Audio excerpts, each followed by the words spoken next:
Užklupus žiemai dažnas vairuotojas susiduria su įvairiais rūpesčiais. Gerokai pasnigus nemažai problemų kyla dėl nenuvalytų kelių. Kelio danga apledėja, tampa slidi, o kartais tenka ir patiems nusikasti užpustytą kelią.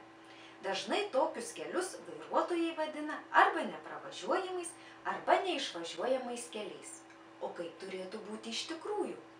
Anot kalbininkų taisyklingas pasakymas yra neišvažiuojami keliai. Nes veiksmažodžio bendraties pravažiuoti reikšmė yra nuvažiuoti pro šalį, pradėti važiuoti, padaryti pirmąsias vėžes. Taigi, kai kalbame apie užpustytus, nenuvalytus, sunkiai išvažiuojamus kelius, juos vadinti turėtume neišvažiuojamais keliais. Tad linkime, kad likusi žiema nebūtų šalta, o jūsų nuotaikos netemdytų nenuvalyti keliai.